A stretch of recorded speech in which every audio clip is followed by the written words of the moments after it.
नमस्कार साथियों, एक बार पुनः आपका स्वागत है पर्यायवाची शब्द में, जहां हम कुछ ऐसे ऐसे पर्यायवाची शब्द देखेंगे जो परीक्षा में बार बार पूछे जाते हैं, जैसे विष्णु। और इसमें हम जो क्लिष्ट है, कठिन है, जो सहसा दिमाग में नहीं आ पाता है, उन पर्यायवाची शब्दों को देखेंगे। विष्णु जैसे देखते हैं तो गरुड़ध्वज, अच्युत। अच्युत अचानक से सामने आने पे विष्णु से कोरिलेट करना थोड़ा सा कठिन होगा। अच्युत, जनार्दन, चक्रपाणी, विश्वंभर, मुकुंद, नारायण, ऋषिकेश, दामोदर, केशव, माधव, गोविंद, लक्ष्मीपति, विभु और विश्वरूप। यहाँ हम देखते हैं तो विष्णु से अगर पर्यायवाची को कोरिलेट करते हैं तो गरुड़ध्वज कर ले जाएंगे, जनार्दन, चक्रपाणी, विश्वंभर कर ले जाएंगे, मुकुंद, नारायण, ऋषिकेश, दामोदर, केशव, माधव ये इसलिए भी कर ले जाएंगे क्योंकि भगवान विष्णु जो हैं भगवान श्री कृष्ण के ही एक रूप है, इसीलिए इनको भी दामोदर, केशव, माधव और गोविंद और लक्ष्मीपति कहा गया है। लेकिन विभु अचानक से सामने आएगा तो थोड़ी सी दिक्कत होगी। तो इसमें हमको 3-4 चीज़ें विशेष रूप से याद रखनी है: अच्युत, विभु, विश्वरूप और ऋषिकेश। अगला सरस्वती का देखते हैं। सरस्वती का ब्राह्मी, भारती, भाषा, वाक, गिरा, शारदा, वीणापाणी और बागीशा, जिसमें मुख्य रूप से हमें जो ध्यान रखना है वो ध्यान रखना है गिरा।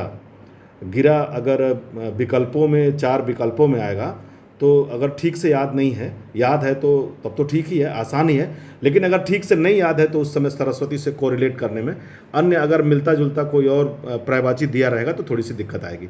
तो यहाँ हमको भारती और गिरा, ये दो जो इनके पर्यायवाची हैं सरस्वती जी के, वो विशेष करके ध्यान रखना है। अब हम सूर्य का देख लेते हैं। मार्तंड, दिनकर, रवि, भास्कर, मरीचि, प्रभाकर, सविता, पतंग, दिवाकर, हंस, आदित्य, भान और अंशुमाली। यहाँ पे हम बड़े आराम से मार्तंड, दिनकर, रवि, भास्कर, मरीचि, प्रभाकर, सविता, यहाँ तक बड़े आराम से हम कोरिलेट कर ले जाएंगे। पतंग, पतंग जैसे कीट पतंगों के संदर्भ में भी अगर कोई पर्यायवाची का विकल्प दिया हुआ है तो वहाँ कोरिलेट करने में दिक्कत होगी कि भगवान सूर्य को हम पतंग से कोरिलेट कर पाएँ, तो पतंग मुझे याद रखना होगा। फिर उसके बाद हंस। हंस एक आप जानते हैं एक पक्षी भी होती है, तो हंस भगवान सूर्य को भी कहा गया। तो हंस विशेष करके जो हाईलाइटेड है इसमें ग्रीन से, वो आपको ध्यान रखना है। पतंग हो गया, हंस हो गया और अंशुमाली, ये 3 रखना है। पूरा जो पर्यायवाची है सूर्य का, उसमें पतंग, हंस और अंशुमाली, ये विशेष रूप से ध्यान रखना पड़ेगा। फिर हम देखते हैं देवता का। सुर, अमर, देव, निर्जर, विबुध, त्रिदश, आदित्य, गिरवाण। तो देवता का सुर, अमर, देव भी हो जाएगा, कोई दिक्कत नहीं है। निर्जर, निर्जर पे विशेष ध्यान देना है। विबुध, त्रिदश, आदित्य और गिरवाण, ये चारों शब्द ध्यान रखने हैं। गणेश।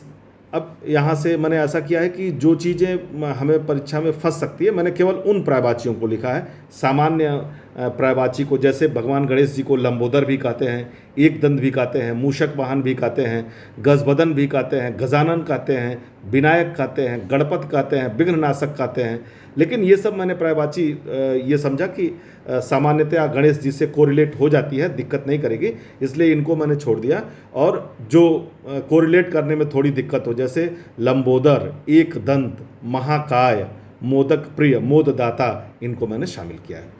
अब हम गंगा का देखेंगे। इनका सारा ही पर्यायवाची इंपॉर्टेंट होता है क्योंकि नदी, गंगा, यमुना, सरस्वती, इन सब में अगर विकल्प दिया जाता है तो थोड़ा सा दिक्कत होता है, इसलिए गंगा का सभी हमें रटना पड़ेगा। जाह्नवी, देवनदी, सुरसरित, भागीरथी, मंदाकिनी, देवापागा, ध्रुवनंदा, त्रिपथगा। त्रिपथगा बार बार परीक्षा में पूछा गया है। अब हम चंद्र का देख लेते हैं।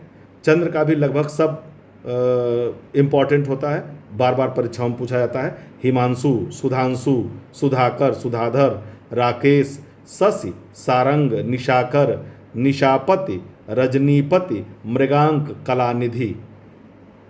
आँख का देख लेते हैं। वैसे सामान्यतः आँख की पर्यायवाची जैसे नेत्र, लोचन, नयन, ये सारी चीज़ें हम कोरिलेट कर ले जाएंगे।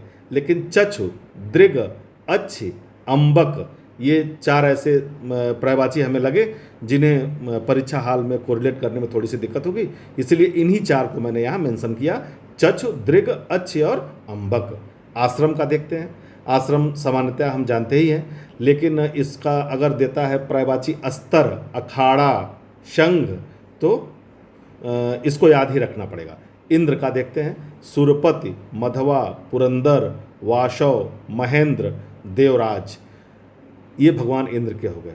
ये कुछ पर्यायवाची शब्द थे जो विभिन्न परीक्षाओं में बार बार पूछे जाते हैं। मित्रों, अगर ये पर्यायवाची शब्द आपको अच्छे लगते हैं और आपकी परीक्षा में निश्चित रूप से सहायक होते हैं तो एक बार आप लाइक, शेयर, सब्सक्राइब जरूर कीजिएगा। बहुत बहुत धन्यवाद।